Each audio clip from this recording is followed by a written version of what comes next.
Hello dear friends, मैं नीरज वसीटा। मेरा YouTube channel खिलाड़ी कॉमर्स के में आप सभी का वेलकम। एक बार फिर से फाइनल ईयर के स्टूडेंट्स के लिए एक बार फिर मैं नई एक क्लास लेके आया हूँ आज।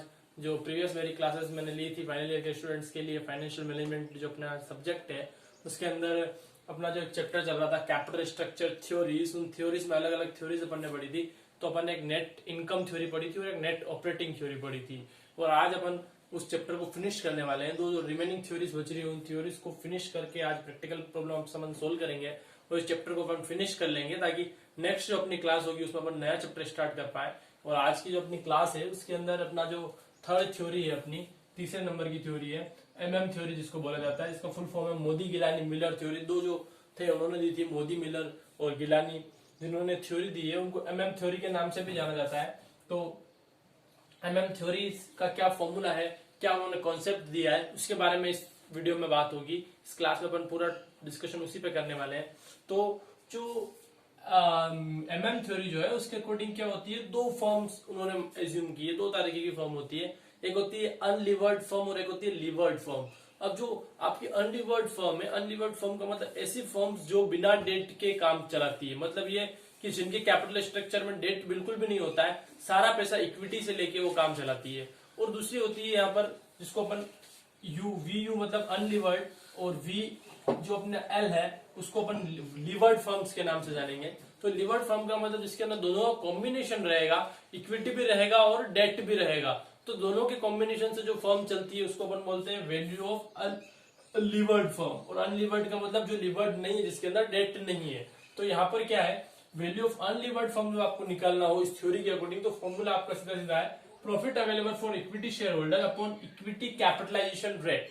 इसको आप इस भाषा में और शॉर्ट में लिखना चाहे तो ईबीआईटी में से टैक्स माइनस होने के बाद, क्योंकि इंटरेस्ट तो यहाँ पर होगा ही नहीं, क्योंकि यहाँ पर अपन क्या बोल रहे हैं अनलिवर्ड फॉर्म के अंदर डेट अपन यूज करेंगे ही नहीं। डेट जब अगर अपन यूज नहीं कर रहे हैं, लोन अपन ने कुछ लिया नहीं है, डेट अपन ने कुछ लिया नहीं है, तो उस पर इंटरेस्ट किस बात का भरे।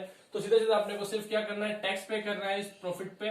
और जो फिर जो प्रॉफिट बचेगा वो इक्विटी शेयर होल्डर्स के लिए बचेगा, उसको उसकी कैपिटलाइजेशन रेट, इक्विटी जो पहले अपन ने कॉस्ट ऑफ इक्विटी निकालना सीखा था, क्वेश्चन में गिवन होता था, तो वो चीज आपको यहाँ पर अप्लाई करनी है तो अपना काम हो जाएगा। तो थोड़ा सा प्रीवियस जो अपन ने पढ़ा है उसको भी याद रखना जरूरी है आपको यहाँ पर। फिर जो आपका लिवर्ड फॉर्म अगर आपको निकालनी हो तो उसका फॉर्मूला आपका रहेगा वी का मतलब वैल्यू ऑफ फर्म, जो आपका टोटल आपका फर्म है वो जो है इक्विटी, प्लस आपका डी का मतलब यहाँ पर जो भी आपका डेट है उसको टैक्स रेट से मल्टीप्लाई करके वैल्यूज आपको निकालना है। ठीक है बेटा। तो ये दोनों जो फॉर्म्स होगी, जब अनलिवर्ड फॉर्म होगी तब ये फॉर्मूला यूज करना है, और जब लिवर्ड फॉर्म होगी तो ये वाला फॉर्मूला यूज करना है। तो कुछ एक प्रैक्टिकल प्रॉब्लम क्वेश्चन यहाँ पर लेकर देखते हैं ताकि आपको अच्छे से समझ में आए, क्लियर हो जाए टॉपिक। तो एक क्वेश्चन मैं आपके लिए ले रहा हूँ, रीड कर रहा हूँ, ध्यान से सुनिएगा बेटा कि क्वेश्चन क्या कह रहा है। There are two firms R and S, दो फर्म्स है यहाँ पर, which are identical except that R does not use any debt in its capital structure while S has 5 lakh 10% debenture in capital structure. Both firms have earning before interest of tax 2 lakh. तो यहाँ पर दो firm जो बताइए बेटा, यहाँ पर R और S। तो R जो होगी वो क्या करती है, बिल्कुल भी डेट का यूज नहीं करती है, डेट का यूज नहीं करती है, इसका मतलब ये कौन सी हो गई, अनलिवर्ड फर्म हो गई। और ये कौन सी हो गई आपकी, लिवर्ड फर्म। ठीक है। तो U और L का मतलब अनलिवर्ड और लिवर्ड, तो दोनों ही कंपनी का अपने को यहाँ पे दे रखा है। आर जो कंपनी वो अनलिवर्ड है और एस जो है वो लिवर्ड है, दोनों का कॉम्बिनेशन है। और दोनों का ही आपको ईबीआईटी जो है दोनों का 2 लाख रुपया सेम दे रखा है। कैपिटलाइजेशन रेट 12% ही है। Assuming the corporate tax is 40%, calculate the value of this firms according MM hypothesis. MM hypothesis के अकॉर्डिंग फर्स्ट एस आर जो कंपनी है उसके लिए अपन जब निकालेंगे तो वैल्यू ऑफ फर्म निकालने का फॉर्मूला आपका profit available for equity share holder. तो ईबीआईटी आपको दे रखा है 2 लाख रुपया। उस 2 लाख रुपए का आपको क्या करना है बेटा, इंटू 1 माइनस टी। तो टैक्स रेट आपकी चल रही है यहाँ पर 40%, तो इसको अपन 0.40 बोल सकते हैं बेटा। तो ये फॉर्मूले में वैल्यू आ गई, डिवाइड बाई के। कैपिटलाइजेशन रेट आपको दे रखी है 12%। तो इसको सोल्व अगर आप करोगे, ठीक है, तो ये 12% है, मतलब 100 ऊपर रहेगा। तो उसको जब अपन सोल्व करेंगे तो जो वैल्यू अपनी आएगी, तो आप देख सकते हो 1 में से 0.40 माइनस करेंगे तो 0.60 बचेगा। 0.60 को आप अगर 2 लाख से मल्टीप्लाई करते हैं तो वो आएगा 1,20,000 डिवाइड बाय आपका 12%, यानी 100 ऊपर चला गया। तो ये वैल्यू आ गई आपकी 10 लाख रुपीज।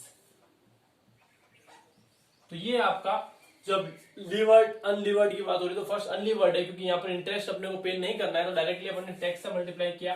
इस फॉर्मूले को यूज किया और वैल्यू ऑफ फर्म निकाल दी, तो वैल्यू ऑफ फर्म अपनी कितनी आ गई 10 लाख आ गई। ठीक है बेटा, अब क्या आ रहा है कि आपको यहाँ पे जो अपने फॉर्मूला लिखा था वीयू मतलब value of unlevered plus dt जब अनलिवर्ड लिवर्ड अपनी एक बार अनलिवर्ड आ चुकी है तो उससे लिवर्ड जब अपने को निकालनी रहेगी यूएल, तो ये फॉर्मूला ये वाला रहेगा।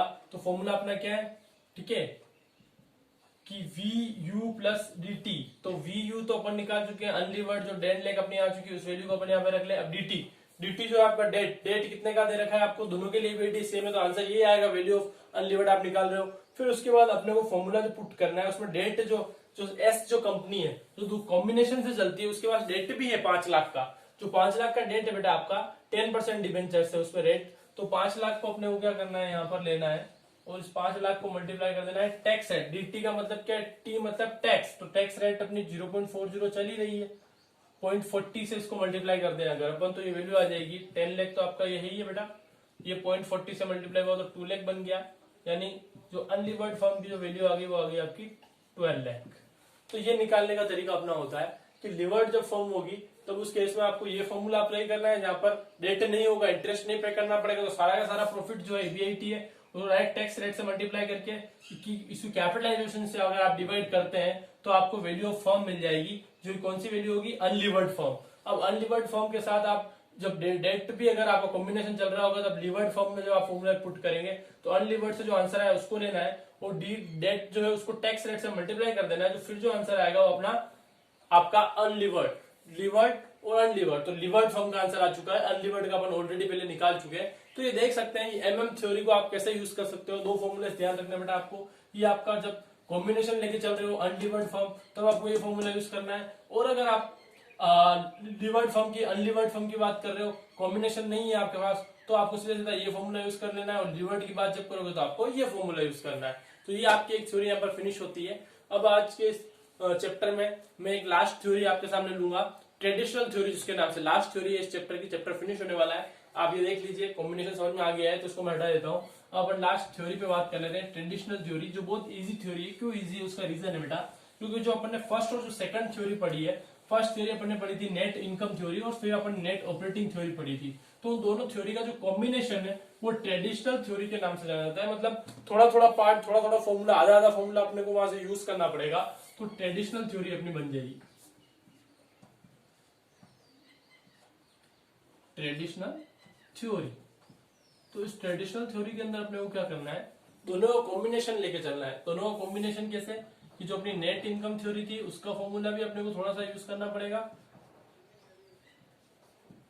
और ऑपरेटिंग जो थ्योरी थी आपकी उसका भी आपको फॉर्मूला यूज करना पड़ेगा। दोनों का कॉम्बो जो है वो है आपका ट्रेडिशनल थ्योरी। ठीक है, तो इसको कैसे यूज करना है, कैसे क्वेश्चंस करना है, तो उसके बारे में बात कर लेते हैं अपन। तो एक क्वेश्चन अपन इसका भी लेके देखेंगे, एक इलस्ट्रेशन में आपके सामने सोल्व करूंगा, देखिएगा प्रैक्टिकल प्रॉब्लम कैसे सोल्व होती है। Compute the total value of ABC limited, value of equity shares and overall cost of capital from the following information. आपको यहाँ पे क्या निकालना है, शेयर की वैल्यू निकालनी है, फिर आपको ओवरऑल कॉस्ट ऑफ कैपिटल भी निकाल के देना है, और आपको सामने क्या क्या आपको हिंट दे रखे हैं बता देता हूँ। नेट ऑपरेटिंग इनकम दे रखी है आपको,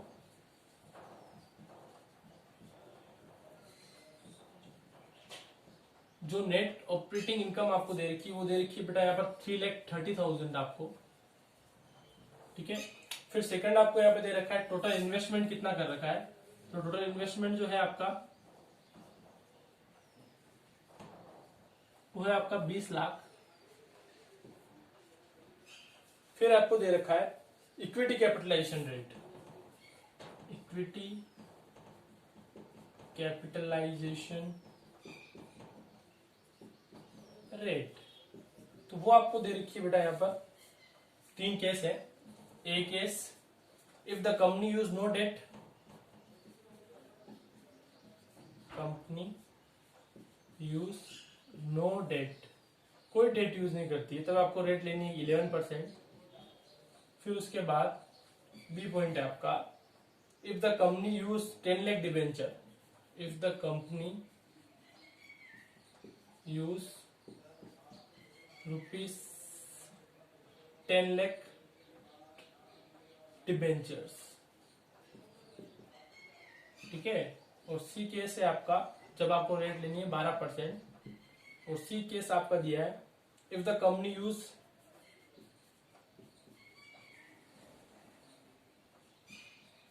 use 15 lakh rupees 15 lakh debentures, तब आपको रेट लेनी है 15%। और आपको बता रखा है बेटा assume rate 10 lakh debenture can be raise 6% rate, इस पे रेट ऑफ इंटरेस्ट आपका जो है वो 6% यूज करना है आपको। और सेकंड वाला जो 15 लाख के उस पे 8% रेट ऑफ इंटरेस्ट है। ठीक है बेटा, मैं इधर लिख रहा हूँ, देख लीजिए क्वेश्चन में 6% और 8% इंटरेस्ट रेट है इनकी। ठीक है, और क्वेश्चन आपको सोल्व करना है। तो आपका सोल्यूशन पार्ट करने का तरीका अपना 3 ऑप्शंस अपने बन जाएंगे। एक बार फिर से 3 ऑप्शंस क्या है। फर्स्ट अपन जब नो डेट, कुछ भी डेट नहीं है अपने पास। सेकंड वाले केस में अपन कितने का डेट लेके चल रहे हैं, 10 लाख रुपीज का डेट है। थर्ड वाले में अपने पास 15 लाख रुपीज का डेट है। ठीक है, 3 ऑप्शन है अपने पास, जिस पर at the rate of rate इस पे चल रही है 6% और इस पे चल रही है आपकी 8%। ये 3 ऑप्शंस आपके सामने रखे हैं, तो 3 ऑप्शंस मैंने बना दिए, जिससे आप सोल्व कर देते वही चीज है आपकी। तो आपको नेट ऑपरेटिंग इनकम दे रखी है यहाँ पर, ये दे रखा है आपको नेट ऑपरेटिंग इनकम, जिसको आप ईबीआईटी भी बोल सकते हो बेटा। नेट ऑपरेटिंग इनकम बोलो या ईबीआईटी बोलो, एक ही बात है। तीनों ही केसेस में सेम रहेगी। जो आंसर है आपको क्वेश्चन में दे रखा है 330 और 330। ठीक है बेटा, तो ये वैल्यू अपन ने ले ली। अब क्या करना होता है, सेकंड नंबर पे इंटरेस्ट तो हमेशा लेस होता है, तो लेस अपन क्या करेंगे यहाँ पे, इंटरेस्ट लेस करेंगे। आपको पता है, ये थ्योरी मैंने पहले बता रखी है आपको। तो इंटरेस्ट जब माइनस करेंगे तो फर्स्ट केस में तो डेट है ही नहीं, तो इंटरेस्ट आएगा ही नहीं। सेकंड केस में 10 लाख का डेट है और 6% इंटरेस्ट रेट चल रही है, तो 60,000 का आपका इंटरेस्ट लगेगा। यहाँ 15 लाख का डेट है और 8% की रेट से, तो 90,000 आपका इंटरेस्ट लगेगा। तो ये आपका सॉरी यहाँ पे 120 हो गया, वैल्यू वैल्यू निकाल दिए मैंने, 8% निकालेंगे तो 120 आएगा। ठीक है बेटा, तो ये आपका आ गया इंटरेस्ट फर्स्ट केस में। तो आपकी अब क्या आ जाएगी, नेट इनकम आ जाएगी। अगर ऐसा अगर अपन इसमें से इंटरेस्ट माइनस कर दें तो इसको अर्निंग बोल सकते हो आप, नेट इनकम आ जाएगी। तो फर्स्ट केस में तो पूरी 330 रहेगी क्योंकि कोई डेट था ही नहीं यहाँ पर, देख सकते हो आप। सेकंड केस में 270 हो गई और थर्ड केस में ये आपकी हो गई 210। तो तीनों ही केस में अपन ने क्या कर लिया, नेट इनकम निकाल ली अपनी, ये इनकम आ गई अपनी। क्या किया, इंटरेस्ट को माइनस कर दिया। अब अपने को क्वेश्चन में जो सेकंड चीज अपन से पूछी थी, क्या पूछा था उसमें, आपको क्या निकालना था, इक्विटी शेयर्स की वैल्यू निकालनी थी और ओवरऑल कॉस्ट निकालनी थी। तो इक्विटी शेयर की जब अपने को वैल्यू निकालनी हो तो अपन ने फॉर्मूला क्या पढ़ा था, ईबीआईटी में से अपन ईबिट जिसको बोलते हैं, ई जो नेट इनकम होती है, इसको अपन ईबिट भी बोल सकते हैं क्योंकि इसके अंदर से इंटरेस्ट तो माइनस हो चुका है। इस ईबिट पे क्या करें, अब अगर अपन केई से इसको डिवाइड कर दें, ठीक है, इस नेट इनकम को अगर अपन डिवाइड कर दें केई से, तो अपना क्या आ सकता है, वैल्यू आ जाएगी अपनी कि शेयर की कितने शेयर्स की वैल्यू है। ठीक है, तो वैल्यू आ जाएगी अपनी वैल्यू ऑफ शेयर। तो फर्स्ट केस में 11% आपको यूज करना है, सेकंड केस में आपको 12% यूज करना है, थर्ड केस में आपको 15% यूज करनी है केई। तो इन तीनों को जो अप्लाई करेंगे तो फर्स्ट केस का आंसर आएगा आपका 33 लाख। ठीक है, सेकंड 30 लाख है, ये सोल्व करेंगे तो 30 लाख आएगा। सेकंड केस में आप इसको सोल्व करोगे, इससे डिवाइड करोगे तो ये आएगा 22,50,000 और इसको आप जब डिवाइड करोगे तो ये वैल्यू आ जाएगी आपकी 14 लाख। ठीक है, ये आ गया आपका वैल्यू ऑफ शेयर्स आ चुके हैं। ठीक है बेटा, अब सीधा सा कॉन्सेप्ट आपने पहले भी पढ़ा हुआ है कि अगर आपको वैल्यू ऑफ फर्म निकालनी हो, ये आपका क्या आया, एस आया है। एस का मतलब क्या होता था, value of share equity. S को अपन ने जो दोनों थ्योरी पढ़ी थी वहां पे अपन ने पढ़ा था कि आपका S plus D value of share plus debt is equal to value of firm, दोनों को डेट और इक्विटी को प्लस कर देते हो शेयर और टोटल वैल्यू आ जाएगी फर्म की। तो यहाँ पे वैल्यू ऑफ शेयर्स आ चुका है, इसके अंदर अगर अपन डेट प्लस कर दें तो फर्स्ट केस में तो डेट है ही नहीं, सेकंड केस में डेट अपना 10 लाख था, वो 10 लाख ले लेते हैं अपन। थर्ड केस में अपना डेट कितना था, थर्ड केस में अपना डेट था 15 लाख, ऊपर लिखा हुआ है देख सकते हो आप। तो ये अपन ले लें तो अपनी वैल्यू ऑफ फर्म आ जाएगी। तो वैल्यू अपनी आ गई है वैल्यू ऑफ फर्म, पूरी वैल्यू आ गई है। अब 30 लाख की फर्म की वैल्यू है इसकी 32,50,000 हो गई बेटा, और इसकी हो गई 29 लाख। तो ये आपकी क्या आ गई, वैल्यू ऑफ फर्म, एस जिसको आप बोलते थे। ठीक है, वी आप जिसको बोलते थे, एस ऊपर था, इक्विटी रेट दोनों को प्लस किया, वैल्यू ऑफ फर्म आ गया। अब अपने को केओ निकालना है, तो केओ आपको याद आ रहा होगा बेटा, ओवरऑल कॉस्ट ऑफ कैपिटल। उसके लिए फॉर्मूला अपन वहां पे क्या यूज करते थे, तो फॉर्मूला यूज करते थे ईबीआईटी अपॉन वी। ईबीआईटी आपका 330 है, अपने को ये यहाँ पे फॉर्मूला यूज करना है तीनों जगह पे, 330 डिवाइड बाय आपका वैल्यू ऑफ फर्म 30 लाख यहाँ पर 330 डिवाइड बाय 32,50,000 और यहाँ 30 डिवाइड बाय 29 लाख। तो ओवरऑल कॉस्ट ऑफ कैपिटल आपकी 11% यहाँ पे आ रही है, इसकी आ रही है 10.15 और थर्ड वाले की आ रही है आपकी 11.38। ठीक है बेटा, तो आप देख सकते हो फर्स्ट वाले कॉम्बिनेशन में जब डेट यूज नहीं किया तो value of overall cost of capital कितनी है 11%, सेकंड केस में आपके 10.15 है और थर्ड केस में आ गया आपके 11.38। तो आप देख सकते हो बेटा कि ये जो ट्रेडिशनल थ्योरी है उसमें अपन ने दोनों का कॉम्बिनेशन लिया, जो नेट इनकम थ्योरी अपनी थी और नेट ऑपरेटिंग थ्योरी अपनी थी, उसके अंदर अपन वैल्यू ऑफ डेट निकालते थे तो शेयर्स और डेट को प्लस कर रहे थे, वही किया। ओवरऑल कॉस्ट ऑफ कैपिटल अपन कैसे निकालते थे, इसी फॉर्मूले से निकालते थे। तो इन दोनों कॉम्बिनेशन लेकर भी आप क्या कर सकते हो, क्वेश्चन कर सकते हो। तो इसको अपन ट्रेडिशनल थ्योरी के नाम से जानते हैं। तो अपना जो आज का फाइनेंशियल मैनेजमेंट का मेन मोटो ये था कि अपने को इस चैप्टर को फिनिश करना था। फर्स्ट थ्योरी अपन ने कौन सी ली, एमएम थ्योरी ली, उसके फॉर्मूले अलग देखे अपन ने। ये ट्रेडिशनल थ्योरी में दोनों का कॉम्बिनेशन, जो फर्स्ट और सेकंड थ्योरी अगर आपको समझ में आ गई तो ये थ्योरी उन दोनों का कॉम्बिनेशन है, इजीली आप कर पाओगे। उसी के फॉर्मूले आपको यहाँ पर अप्लाई करने हैं। और थर्ड सेकंड जो आपकी इंपोर्टेंट एमएम थ्योरी आज जो पड़ी वो भी एक इंपोर्टेंट पार्ट है। वो क्वेश्चंस जो आपके एग्जाम्स होते हैं कॉलेज के उसमें पूछे जाते हैं। तो आज की जो अपने इस चैप्टर का फिनिशिंग मोड है, आप जितने ज्यादा प्रैक्टिकल क्वेश्चंस फॉर्मूलेस को यूज करके आराम से उस कंसेप्ट को यूज करके सोल्व कर सकते हैं। तो आपका काफी कुछ मार्क्स गेन हो जाएगा और काफी आपको अच्छा मार्क्स आप ला पाएंगे। ठीक है, तो मेरा अगर चैनल आपने अभी तक सब्सक्राइब नहीं किया है तो फटाफट सब्सक्राइब कर लें। चैनल का नाम आप सभी को पता ही है, खिलाड़ी कॉमर्स के। और व्हाट्सएप नंबर आपके पास पहले से ही है ऑलरेडी, वो ले लीजिए 8386899564। कोई क्वेरी है तो आप कॉल कर सकते हैं, मैसेजेस कर सकते हैं और आप अपनी क्लास से घर पे बैठ के आराम से पढ़ाई कर सकते हैं वीडियोस के थ्रू, ताकि आपको आगे के कंटिन्यू वीडियो मिल पाए। चैनल को सब्सक्राइब कर लें। तब तक के लिए आप घर पे ही रहे, बढ़िया रहे, आराम से स्वस्थ रहे और पढ़ाई करते रहे। चलो bye bye, thank you so much.